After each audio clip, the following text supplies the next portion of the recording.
Hello दोस्तों, स्वागत है आपका नई कहानी पर। यह कहानी इंस्पायर्ड बाय मुंशी प्रेमचंद की है। कहानी का शीर्षक है भाभी का संकल्प। चलिए सुनते हैं। लखनऊ के एक पुराने मोहल्ले चौक में एक सीधी सादी मध्यवर्गीय परिवार रहता था, शर्मा परिवार। घर के मुखिया स्वर्गीय शंभू शर्मा थे, जिनकी मृत्यु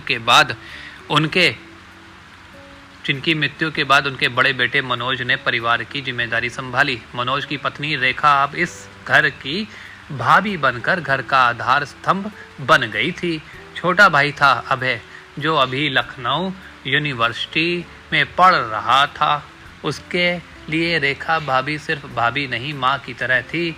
अभय की माँ बचपन में ही गुजर गई थी और तब से रेखा ही उससे सुबह दूध से लेकर परीक्षा की तैयारी तक हर काम में संभालती थी। मनोज एक छोटी दुकान चलाते थे। घर की हालत अच्छी नहीं थी। खुद रेखा पुराने कपड़े पहनती, पर अभय के लिए किताबें और अच्छी यूनिफॉर्म हमेशा समय पर आ जाती। कई बार तो वह अपने जेवर तक गिरवी रख चुकी थी, मगर अभय को पता तक न चला। रेखा हर रोज खुद से कहती, मेरे बेटे को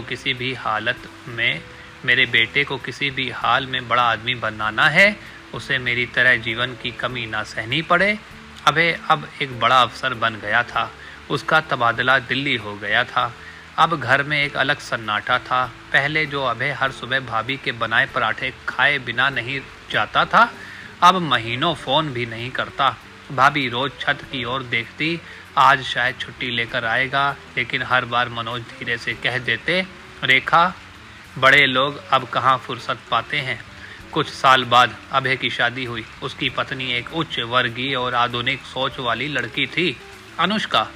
जब वह पहली बार लखनऊ आई तो रेखा ने पुराने कढ़ाई वाले सूट और हल्दी लगे हाथों से उसका स्वागत किया, लेकिन अनुष्का को वो पुराना घर, भाभी का भावुक व्यवहार और छोटा किचन कुछ रास नहीं आया। एक रात अनुष्का ने अभय से कहा, तुम्हारी भाभी जरूरत से ज़्यादा भावुक है, उन्हें समझना चाहिए कि ज़माना बदल गया है। अभय चुप रहा और अगली सुबह बिना कुछ कहे दिल्ली लौट गया। रेखा को कुछ कहने की आदत नहीं थी, मगर उस दिन उन्होंने एक चिट्ठी लिखी और अलमारी में रख दी।